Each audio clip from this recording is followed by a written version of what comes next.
everybody, and welcome to this episode of the Case in Point podcast. I have a good friend of mine here, Mark. How are you doing today, Mark? I'm doing great, thank you.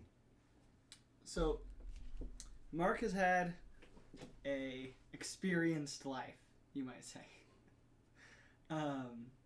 You grew up during the 60s, right? Yes.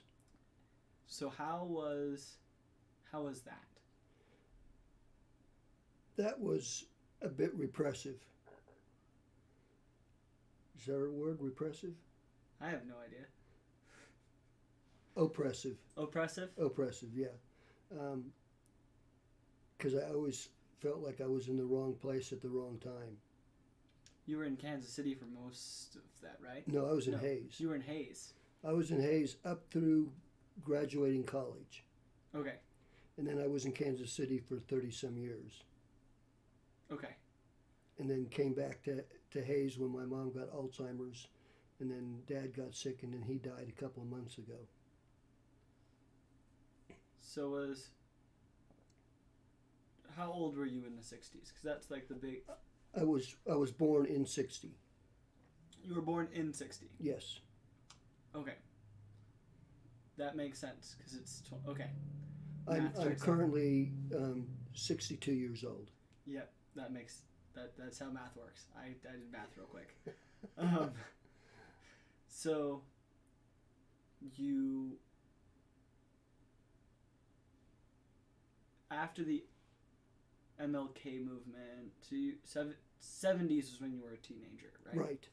So how was how did you feel the United States was in the 70s? Well, I was kind of, being in Hayes, I was a little bit away from it all. Mm-hmm. I was in high school in the 70s. I graduated in 78. And high school was, I went to Thomas More Prep when it was an all-boys school. And we had boarders there. And all my friends were boarders, which was nice because in the summer I always had places to go. Uh-huh. But high school those were the 4 of the best years of my life. And I really wasn't caught up with what was going on internationally or nationally. It was just, I was in my own little world. So then out of high school, you went to college. To college at Fort Hays, where I was a music major and a psych minor. And that took me 5 years. And what was college like? College was when I started my drinking career. I grew up in an alcoholic home, and my father was an alcoholic, and he was abusive to me when I was a child. And so I told myself that I was never going to be like him. So I didn't drink through high school at all, when a lot of my peers were drinking already. And so I didn't start till I was in college. In fact, I had my first drunk experience at a party at one of the music majors' houses. And there was a violin major who followed me around the house as I threw up in every room of the house. That was my first experience drunk. And you'd think that would have raised a red flag. No, I just kept on drinking. And I continued to drink for 10 years. And during that, was there like a point that during those 10 years, did you know that you had a problem? Or was it at the end of the 10 years that you realized? It was at the end of the 10 years. The last 6 years, the last 6 months of my drinking, I never breathed a sober breath. I woke up still intoxicated from the night before, and the first thing I would do is do a shot of some expensive scotch. Because at the time I was a waiter at a private club. And so that's how I got through lunch, was that lift with the scotch. And then if I worked a split shift, I'd go to the bar during my break, and then I'd come back even drunker. And no one knew it because that's the way I always was. So I never got written up for being drunk because no one knew I was drunk, because that's the way I always was. The way you always were. Was there somebody somebody close to you that helped you realize that, or was that something that you came to by yourself? I had a good friend who I drank with, who, when he got sober, he had to stay away from me because he was afraid he would relapse if he was around me, because there were so many memories tied with us drinking together. Mm-hmm. And so for a year he disappeared, and I didn't know where he'd gone, and I didn't know what I had done, and I was totally confused. And so when I found out he was in AA, I told him that I wanted to join AA, and he told me when the meetings were. And so I was supposed to go to a meeting, and instead I ended up at the bar, and I had a couple of drinks. And I was sitting there, and I was kind of depressed that I had messed up, and there was this guy sitting next to me, and he was just having a Coke. And I didn't know him from Adam, and I just kind of told him that, oh, I really messed up. I was supposed to go to an AA meeting. He goes, because there was supposed to be one at 6 o'clock, and by this time it was 7:30. He goes, oh, there's another one at 8 o'clock. Come on, let's go. Come to find out, he'd been sober for like 5 years, and he was a lot younger than me. So he took me to my first AA meeting. That was February 2nd, 1988, and I've been sober ever since.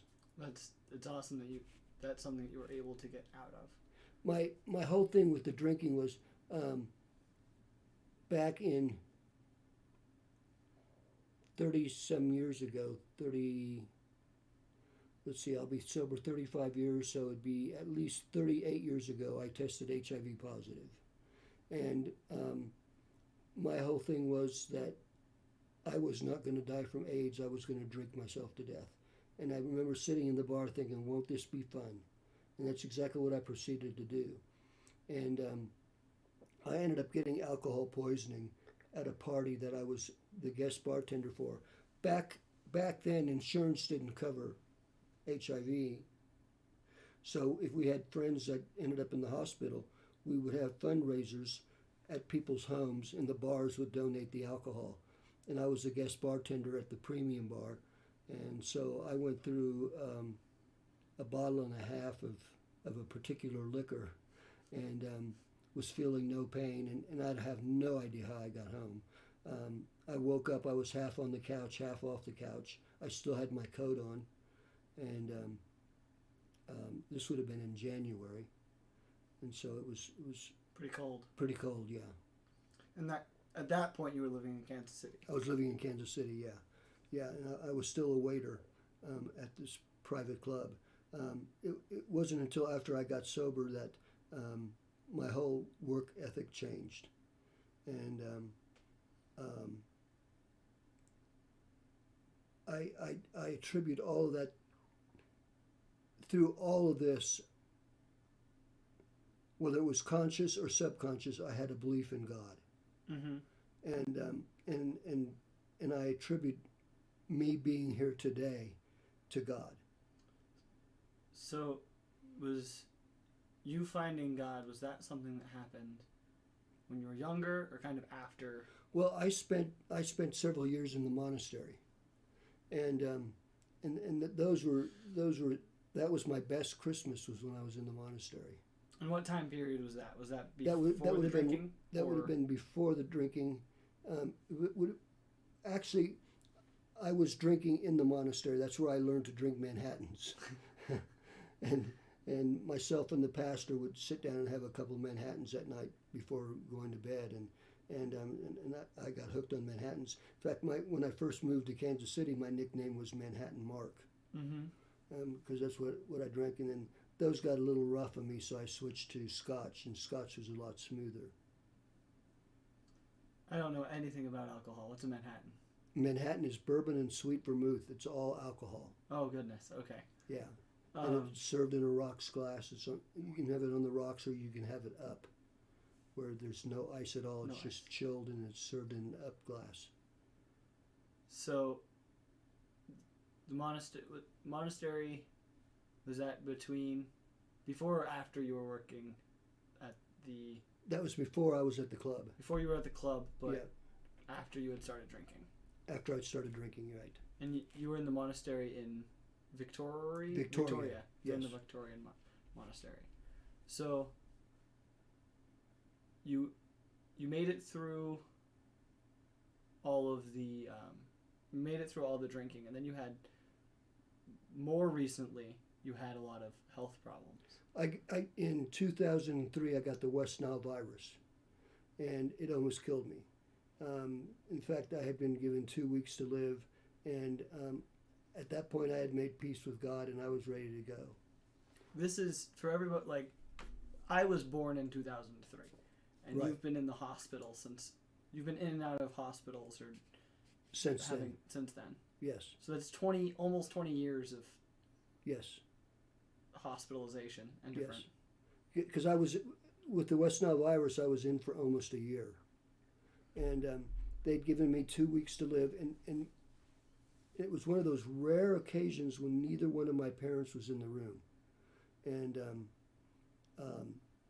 a female doctor came in, and I just looked at her and I said, "So how long do I have?" And she says, "I'll give you 2 weeks." And I said, "Okay." And I just totally let go. I was at peace. I was ready to go to heaven, as I would think of it. Mm-hmm.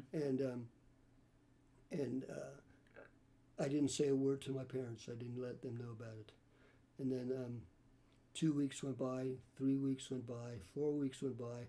I was having more procedures. I had to have a feeding tube put in, and then they took the feeding tube out, but they didn't sew me shut. Oh, it'll grow shut. I don't have an immune system. Yeah. So I'd eat, and the food would come right out of the hole. So I had to go back into surgery to have that sewn up, and so that gave me a big scar on my belly, and then somewhere along in that area I had a triple bypass, and then my esophagus was constricted, and so every other week they would go down and stretch my esophagus so I could swallow food. Something similar that I had done a couple of weeks ago here, and I had that done for almost a year, and my dad took me to all those appointments. I have to say this to my dad.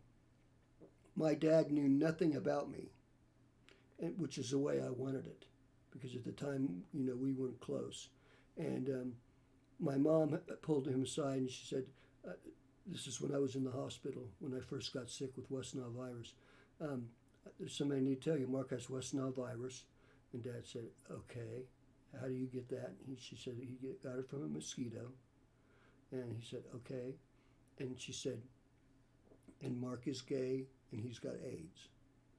And Dad got very quiet. And his way of processing it was going to the chapel in the hospital. And so fortunately, I'm out of it.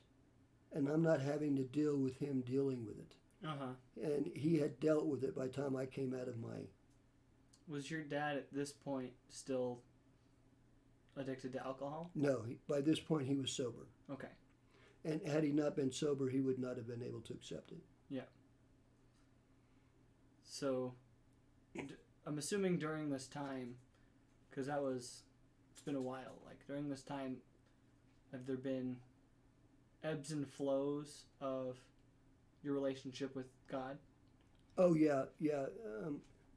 When I didn't speak to God for a year after I didn't die, because I was having more stuff going on and all these procedures, and it's like, you were supposed to take me home months ago, and I'm still here dealing with all this stuff, and so we didn't talk for a year, and then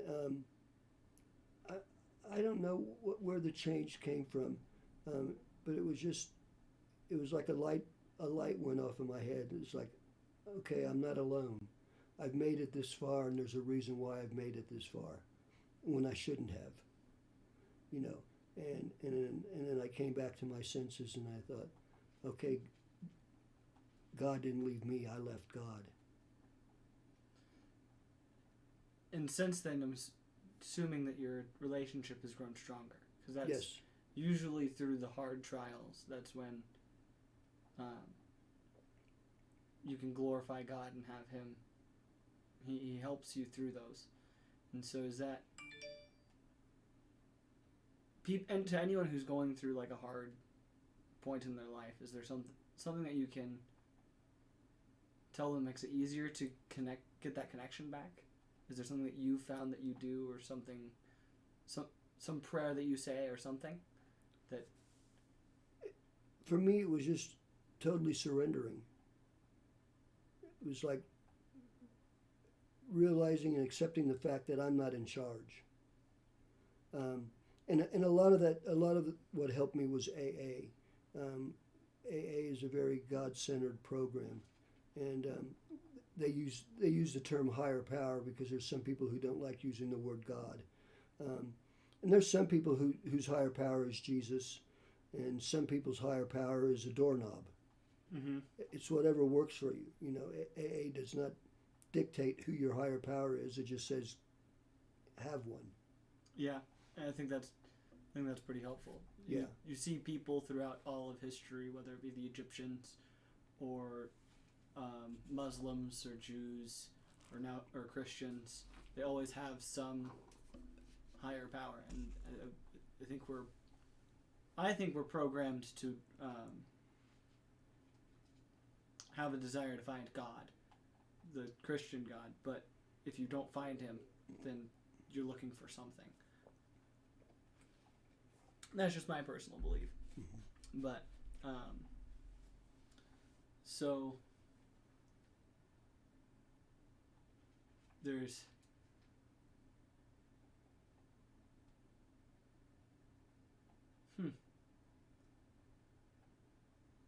Mark has one of the most positive attitudes I've ever met.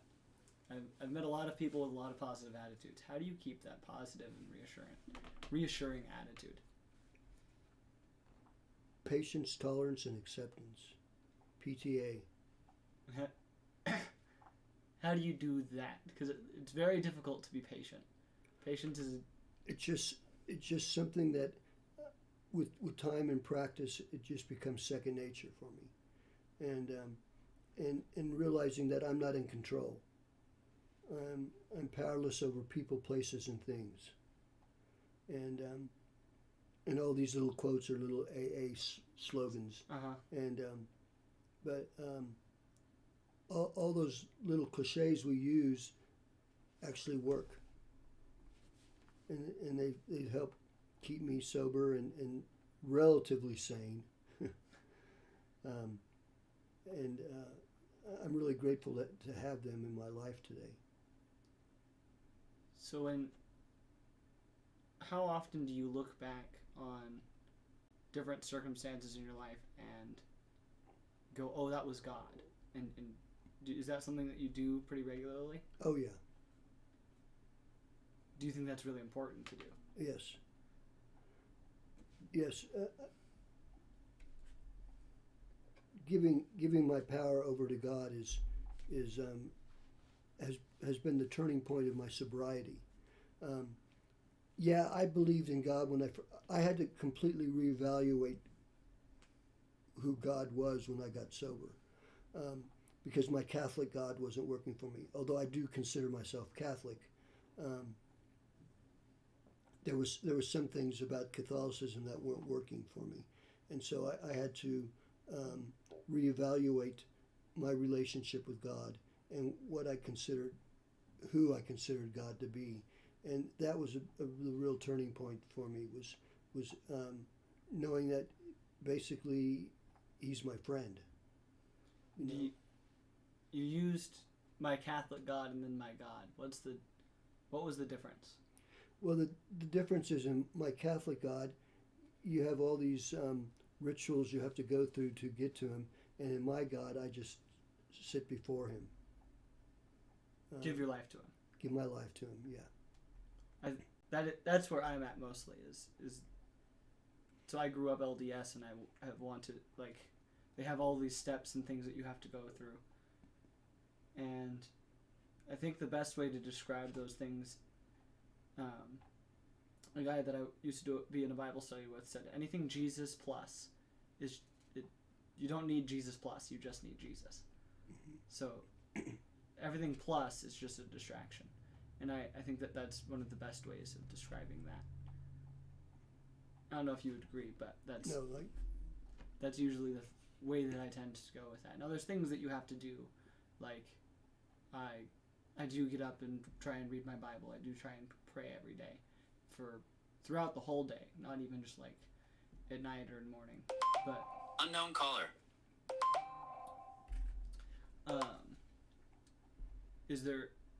Is there any like specific practice that you try to do in your daily or weekly life that you find helps bring you closer to God?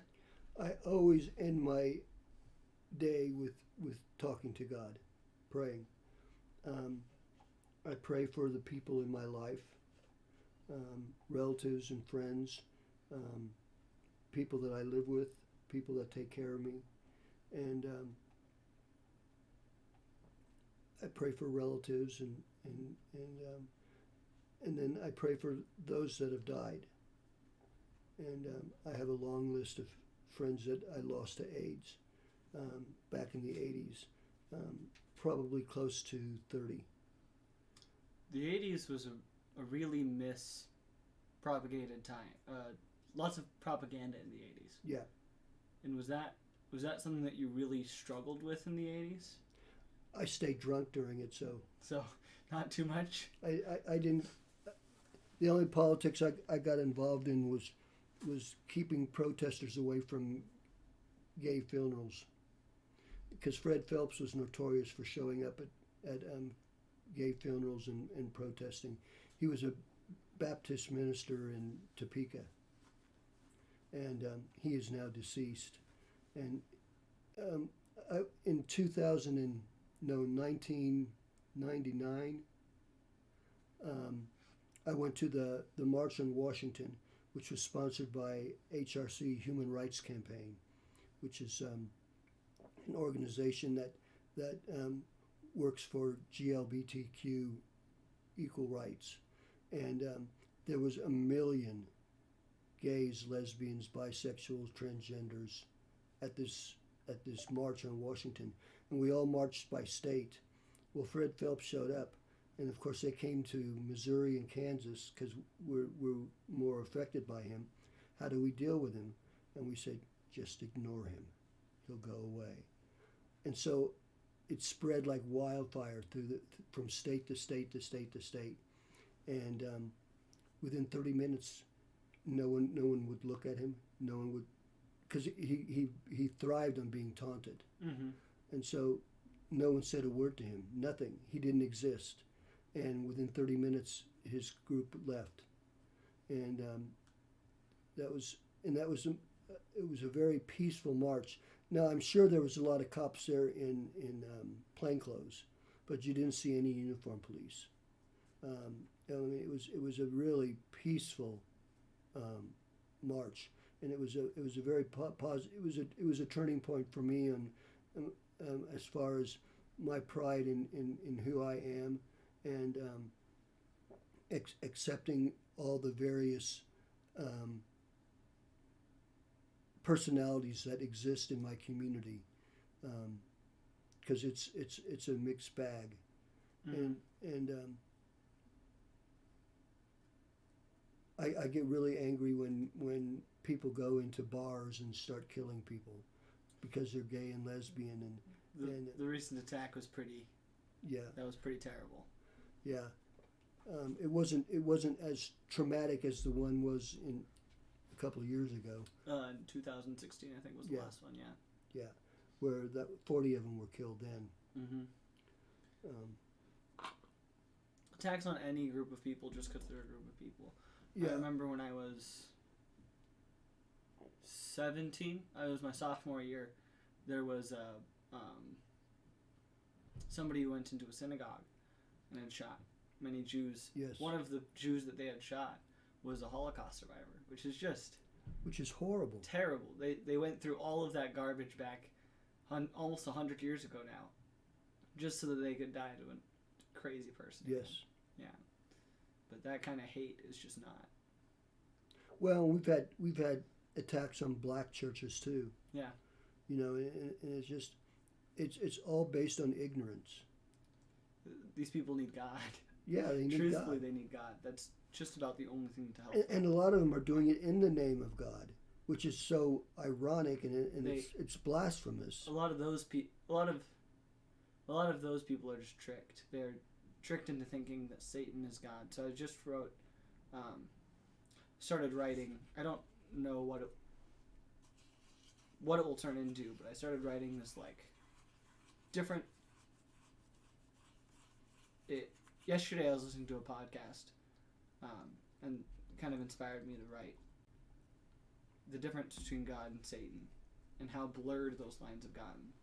Because nowadays those lines are blurred so hard, like it's so difficult to tell the difference. Because our world wants you to not be able to tell the difference, because the world's Satan's domain. He's allowed to work here. So I started to write. Where I was going with this. Oh, a lot of people will get confused with God and Satan, and that's just Satan's plan, like Satan's goal. And I think it's important as Christians to, when we see that, point out and say, that's not one of us. That person was not working in our name. That person was working in the name of Satan. And I think we definitely need to,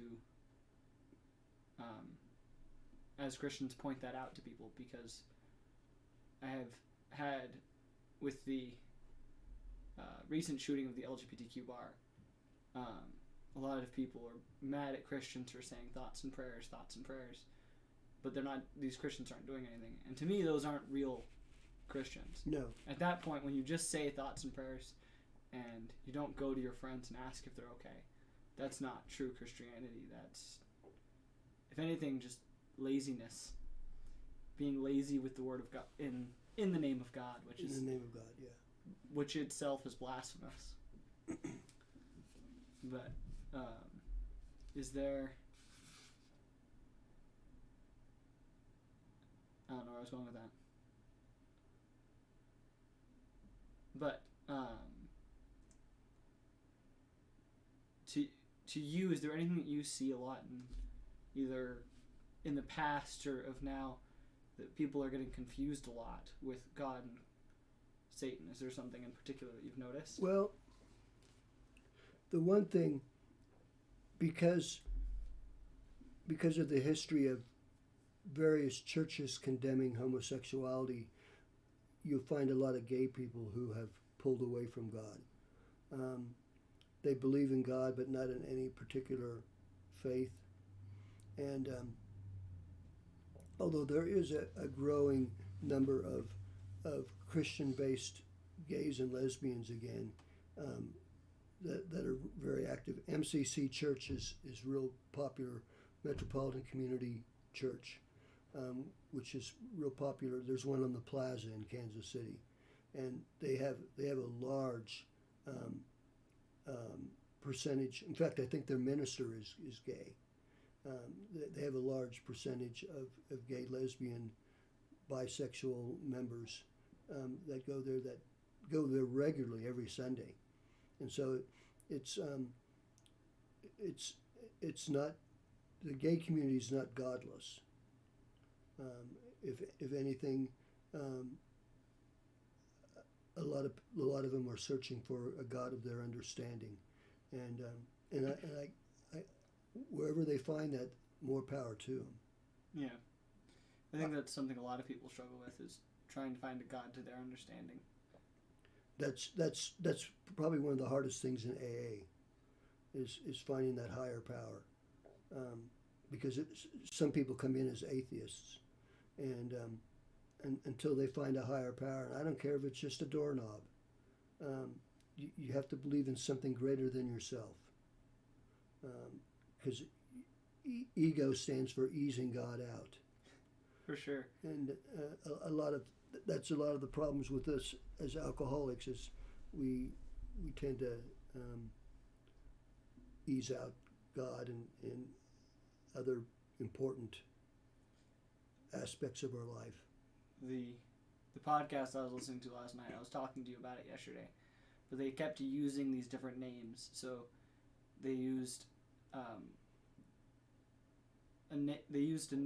they they used the word ego to be this persona, so like this person, this entity, ego, and they would talk about ego and the different things that ego does. So like each person has their own ego, and that ego will tell them, do this because it makes you look cool, but it's against something that you believe. Or then they use this other one named resistance. So the thing that, like, when you wake up in the morning and you don't really want to get out of bed, but you have stuff you need to go do, that's resistance. Right. And so they gave these names to these. They were honestly just naming the 7 deadly sins: sloth, which is resistance, or pride, which was ego. But they refused to use, instead of saying that these were sins or that it was the devil's work, they just kept using these other names. And then they also had the two different names for God in the podcast, which was muse, or the thing that makes you kind of like inspires you to go do things. Mm-hmm. And then the other one was self, which was kind of what you want, the opposite of ego. So muse was the opposite of resistance, and self was the opposite of ego. And so you did thing for self, or you did thing for ego, and you, in other words, they were just trying to use different names. And I think it's really important to point out what they were meaning, and I think it's important to use the names Satan and God to give clarity. I think that helps with clarity. I think adding these extra words, these extra names, makes it really foggy. Mm-hmm. So it blurs those lines. And I think we really need to point out those lines, because that helps clear up the muckiness. Because the world is just mucky. Yes. Everyone's angry and wants to justify everything that they do.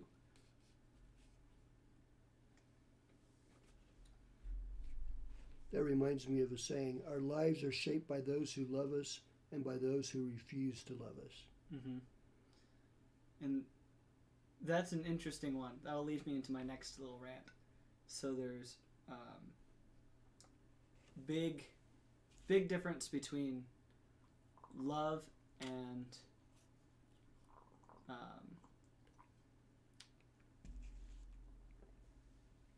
love and accept. Love and accept. So if there's somebody who I disagree with. So one of my friends growing up, she is very Black Lives Matter oriented, and I'm very against the Black Lives Matter movement and organization. I do believe Black Lives Matter, of course, like that's obvious, but I think that it's the movement and organization has been corrupted. But when I told her that, she got very angry at me, and she's like, well, this is who I am. And I said, I can love you, Cammie, without agreeing with you. So I very much so disagree with your stance on this, but you are still one of my close friends. And that was something that kind of surprised her. And I don't think she believed me at all. That's where PTA comes in: patience, tolerance, and acceptance. Explain that a little bit. Is that another AA thing? Yeah. Patience, tolerance, and acceptance is basically we are powerless over other people, places, and things. I can't make you do or not do something. Mm-hmm. And a lot of conflict arises because you don't meet my expectations, or I don't meet your expectations. And the whole thing about having acceptance is you eliminate expectations. And you do it in a patient way, in a tolerant way, in an accepting way. And PTA, patience, tolerance, and acceptance. And those are hard to come by because it's not natural. No. I resisted it quite a bit. I probably didn't practice patience, tolerance, and acceptance until I was at least 10, 12 years sober. Because I was very judgmental. I was a I was a spiteful queen, you know, and it's like we use the term taking people's inventory, and people would come into AA, and I'd be quick to take their inventory when I should have been taking my own. Mm-hmm. I have no business taking someone else's inventory.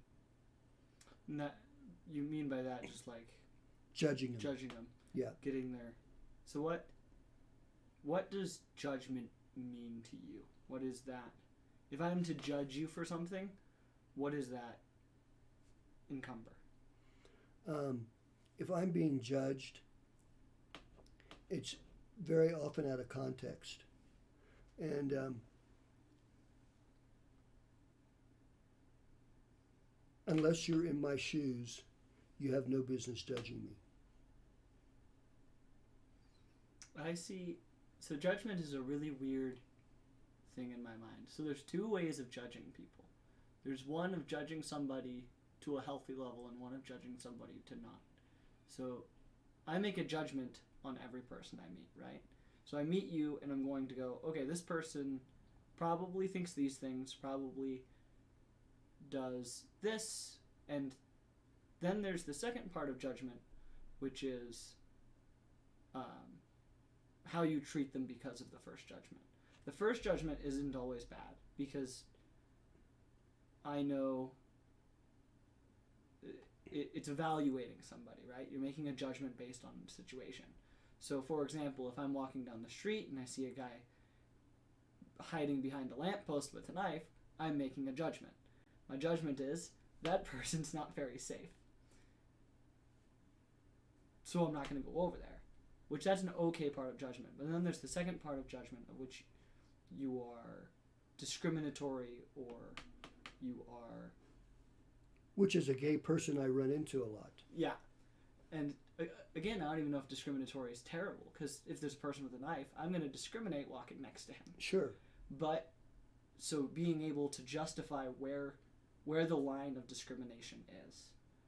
And as long as my life isn't in danger or my beliefs aren't in danger, I set this baseline of respect and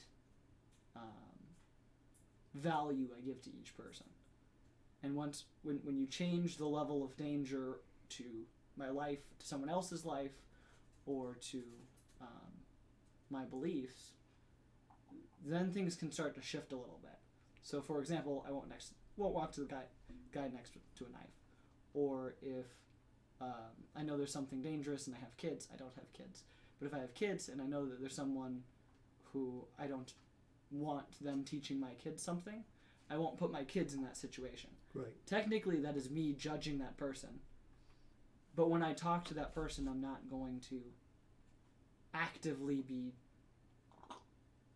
against that person or treat them wrongly, because that to me is the bad form of judgment. But I think a lot of people hear the words "don't judge me" and they won't do either. But I think the first one's actually pretty important, because I will treat, for example, I'll treat my mom and my friends differently because I judge them differently. Mm-hmm.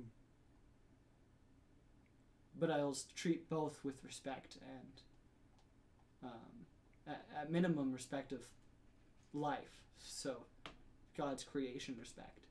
I will respect. I blew somebody's brain. Didn't kill somebody. I blew someone's mind the other day because I told them that I love if there was. So I don't love Nazism, but an individual Nazi I would love, mm-hmm. because they were still a creation of God. And the person asked, well, what if he was hurting a Jew? I said, well, I'd knock him on his ass and then I'd help him back up. He's like, you'd help him back up? I'm like, I would help him back up. He said, what if he hurt the Jew again? And I said, well, I'd knock him on his ass and then I'd help him back up. He's like, what if he tried to kill the Jew? And I said, well, then I'd pull out my gun and I'd shoot him. Then I'd get on my knees and I'd pray for his soul.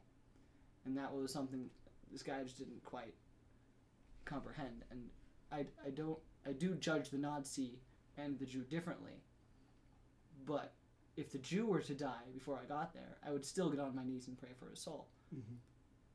So it's this weird balance of judgment I think that we need. Not necessarily no judgment, but a balance. Any thoughts on that? That judgment is,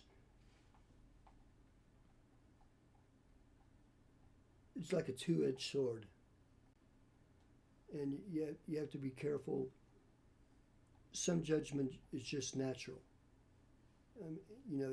It's just off the cuff. You see someone walking down the sidewalk picking their nose, you're going to automatically make a judgment. Mm-hmm. And then you see someone carrying a baby and nurturing the baby, and you make another judgment. And those are two completely different types of judgments. The trick for me is not to judge at all.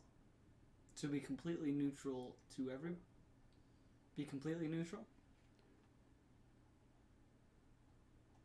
To put myself in their position. So, not necessarily no judgment, but instead like understanding. Understanding, yes. Yeah, and empathy. Mm-hmm. That's the word I was looking for, is empathy. Yeah. Being empathetic towards people. Right. Because you don't know where they come from. Mm-hmm. And you don't know what they've gone through to get to this point. And that's true of any human being, regardless of nationality, race, religion, gender. You just don't know where they've come from. We've all walked our own individual paths to get to where we are at this present time. Yeah. Interesting. It's kind of like people ask me, when did you know you were gay? Well, I didn't know what gay was, but I knew I was different at the age of 5.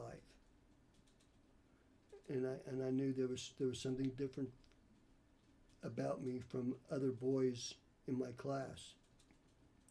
And it wasn't until years later that I was able to accept the fact that I was gay. And I actually came to terms of being gay while I was in the monastery. And the first person I confessed it to was a nun. And to this day, she's a very good friend of mine. Very nurturing, and I just, it was something I had to tell a woman. I came out to my mom in a gay bar, and she says, maybe you're going through a phase. And I said, Mom, I'm 23 years old, I'm not going through a phase. And so then we were both cocktailed, of course, and so she proceeded to tell me stuff that I really didn't need to hear. And we both sat there and cried, and the bartender just looked at us and just shook his head, and he goes, you two, he says, if this is your idea of fun. But it was a bonding moment for us. And she came clean about how there was times early in the marriage when dad was drinking and abusing me where she wanted to leave him. But she didn't because she was Catholic. And Catholicism doesn't allow divorce. Do you think there was ever a time that she should have? Or do you think it was better through the long run that she didn't? I think in the long run it was better she didn't. Because they grew very close. When she had Alzheimer's, Dad was there by her side. Of course, by then he was sober. Mm-hmm. He fed her dinner every night and fed her lunch and dinner on weekends. And I mean, he made sure she was taken care of. He loved her unconditionally. She knew she was cared for. She would grin when she saw him. I don't know if she knew that who he was in her life anymore, because she was unable to talk, unable to communicate or anything, and she lived 7 years like that. And so, and she was living with me when she started developing the signs of because I was disabled. My parents took turns staying with me. One would stay in Hayes and one would stay in Kansas City. Mm-hmm. Well, they were both in Kansas City when I came down with West Nile virus. When Dad found out that I was gay, but and then Dad stayed with me for a couple of years, and then Mom retired, and so Dad moved back to Hayes and decided to get a job as a greeter at Walmart, and Mom moved to Kansas City to take care of me, and she started developing the symptoms of Alzheimer's. I always laid my keys and my wallet in the same place on the dining room table, and I'd get up some morning and they'd be gone. And I'm thinking, I'm losing my mind. And then I'd come back the next day and they were back there. Mm-hmm. And it's like, wait a minute. And it was her picking him up and carrying him off and then putting him back for whatever reason, who knows why. And she started drinking quite a bit when her Alzheimer's was progressing. She wouldn't accept it. She was in the mental health field, and one of her specialties was dealing with Alzheimer's patients. But she wouldn't accept the fact that she had Alzheimer's when she was diagnosed. And she saw a doctor in Wichita who was a wonderful doctor. And her doctor and I had a great relationship. And I was able to speak openly about what was going on with Mom, and she you know, she understood what I was going through. And the last straw was when Mom was going to go to the post office in Westport, and I just lived 5 minutes from Westport. Mm-hmm. And she ended up disappearing for 36 hours. Oh, goodness. And I had to call the police and do a silver alert, because I told them that she's got Alzheimer's, because at that point I knew she had it. And so the news media came to my apartment and interviewed me sitting on the porch. You know, what was she driving? What does she look like? How long have you known she's had Alzheimer's? Blah blah blah. And so that was very emotional. Dad was in Hayes, and he said, "Do I have to come to Kansas City?" And I knew he didn't want to. And I said, "No, Dad." I said, "I'll deal with it." And if I had not been sober, I would not have been able to deal with it. I would have said, "To hell with it. Mm-hmm. I'm going to go get drunk." But that wasn't the frame of mind. By then, I was a little bit healthier, mentally, and physically. And so I get a call from a cop in Lawrence, Kansas, which is an hour from Kansas City, and he said, "Do you have a mother named Corley Pfannenstiel?" And I said, "Yes." He goes, "Well, she's sitting here at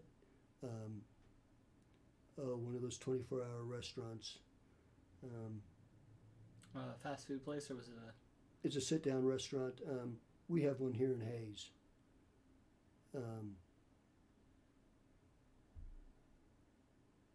Applebee's? No, not Applebee's. It's a breakfast place. IHOP? IHOP. She was at IHOP in Lawrence, Kansas. And he said, "Can you come pick her up?" And I said, and of course she had driven there. And I had my own car. And I said, "Yes." I said, "I'll be there in an hour." He goes, "Well, why an hour?" I said, "Because I'm in Kansas City." So I get there, and he's standing next to her. She's sitting at a table. And so I go pick her up, and I put her in my car, and we start heading back to Kansas City, and neither one of us are talking. And I knew what was going to come out of her mouth was going to be a figment of her imagination. And she says, "Well, aren't you going to ask me what happened?" I said, "Why? It's not going to be the truth." I mean, I was very blunt with her. And so she came up with this story that she had been in Westport, and two UPS drivers needed to know how to get to Lawrence, and so she showed them how to get to Lawrence, which was absurd because I knew how to get to Lawrence. Yeah.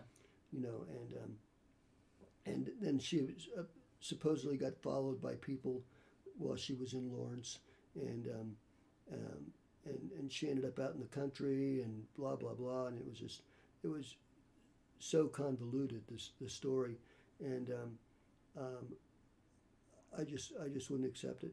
So then I took her keys away from her. I bet she liked that. She she didn't get quite as angry as I thought she would.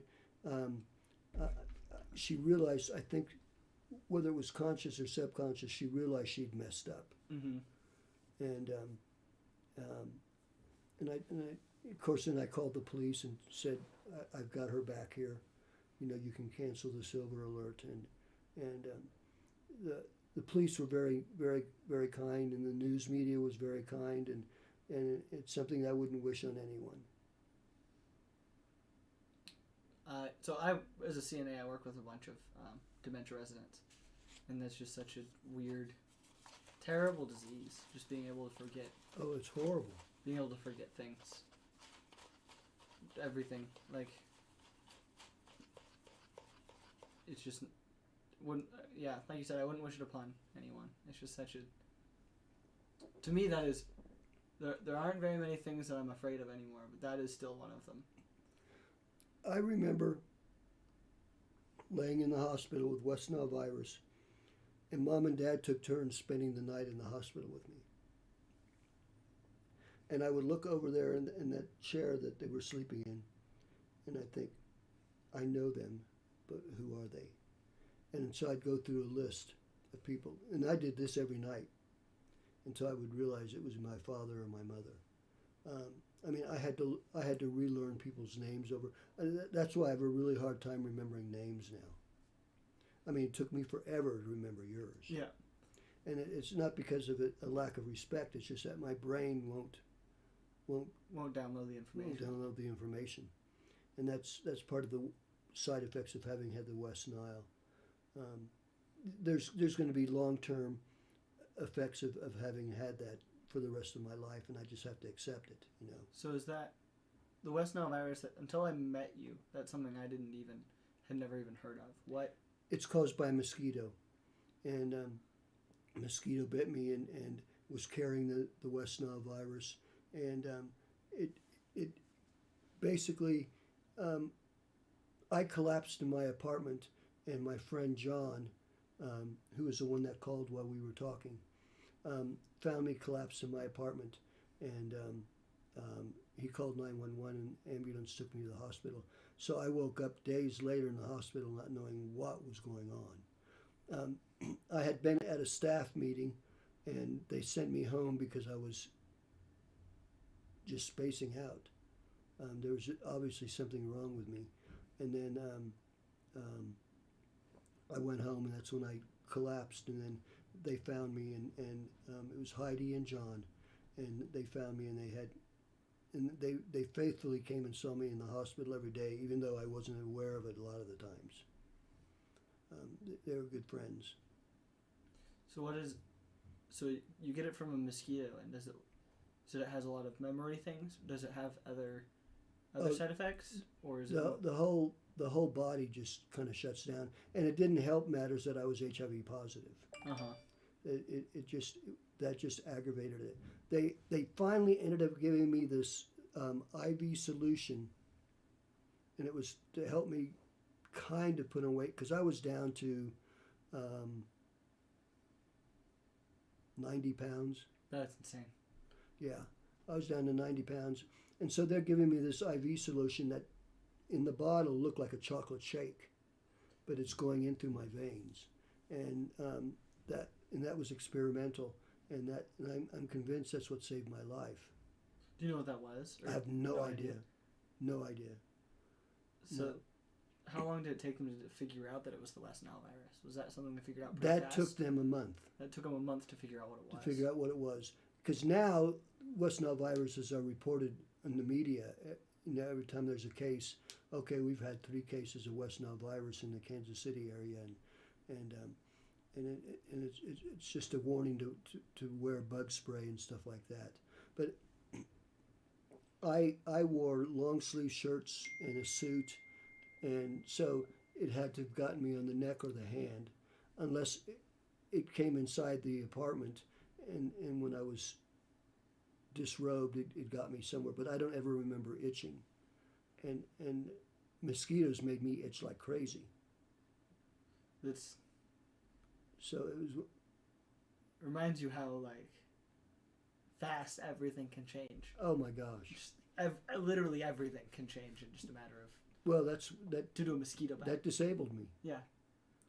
You know, I went from working 60 hours a week to zip. And they kept me on the payroll for a year, which they didn't have to do. So you're starting to recover from cancer and Right. I had anal cancer and then the esophagus stretching. you because I met you right after you got out of the hospital. You are doing significantly better. You're much healthier. You're able to think a lot. You're able to think. Unknown caller. But do you want to get back to working? Is that something that you want to get? I don't think get I'll yourself ever back get there? back to working, but I want to get back to being a part of society again. I want to get back to going to AA meetings again and being able to go out for a cup of coffee and you know, just normal things. Mm-hmm. I don't think, unless a miracle happens, I don't think I'll be able to work again. I miss working. I really do. Have you thought about going into like inspirational speaking or something along Well, I do that at AA meetings. at AA meetings? Yeah. I've never been to an AA meeting, so I don't know what those. Yeah, when it's Completely around tell. our birthday, we tell our story, Mm-hmm. which is basically what I've told you today. But it's centered more around our drinking, and we basically when we tell our story, we tell us what it was like, what happened, and what it's like now, and that's basically telling your story. What it was like when you drank, what happened to make you quit drinking, what's your life now that you no longer drink, and that's usually anywhere from 45 minutes to an hour. Then another question: when you were drinking, did you do any other substances, or was it mostly just? I did other drugs so I could drink more. Alcohol was my drug of choice. I did cocaine, I did marijuana, I did speed. Speed is what got me through my shifts at work. On weekend nights, we had a waitress. On Friday nights, we were assigned because Saturdays were really busy. Mm-hmm. We would do 200 guests, Goodness. and we didn't turn tables. They were there for the night, Mm-hmm. so that was a full house. And on Friday night before we left, we were assigned our sign work. Well, this one waitress, her side work was to provide the vitamins. That was the code word for speed. And so when we all came in on Saturday nights, and of course I'm buzzed already from drinking before I had to come into work, and so she'd give us a couple of hits of speed, and that got me through 7 hours of work. Yeah, and then of course if any bottles of wine were left on the table, I'd finish them off after all the members left, and wouldn't let management see it, of course. Mm-hmm. Although management, the maitre d' knew I was drinking, but in fact, he was the one that, may he rest in peace, he was the one that when we got off work would get me stoned before we went to the bar. And hourly got paid one Friday, salary got paid another Friday. So if it was his Friday, he paid for all of our drinks. If it was my Friday, I paid for all of our drinks. But he always got us stoned on the way to and that was the only time I got stoned was with him. Can you notice any effects from some long-term effects from alcohol or drug use? Is that something that you've A lot of that has gone away because I've been away from it for so long. That you've been able to recover? Yeah. My thinking has cleared up, and my memory of things has gotten better too. because there was a time where I couldn't remember anything. Well, some of that was because of the West Nile virus, but some of that was also because of the drinking. Mm-hmm. How long did it take for a lot of those to clear up afterwards? I'd give it about a decade. About a decade? To me, that's so long. Yeah. A decade's half my life, so. Yeah. Well, it's a sixth of mine. This has been a pleasure, Mark. I really enjoyed this. Thank you so much for coming on the podcast. It's been my pleasure. You are awesome, and may God bless you. Thank you. I would like to conclude this episode with a special thank you to Jacob DeLay for the amazing artwork. If you would like your own creative artwork done, please reach out to him. I will leave his Instagram handle in the description. Another special thank you to Zachariah Miller for the totally awesome theme music. Please check out his link in the description. Have a topic that you're passionate about? Reach out to me. I'd love to have you on the podcast to hear your case in point.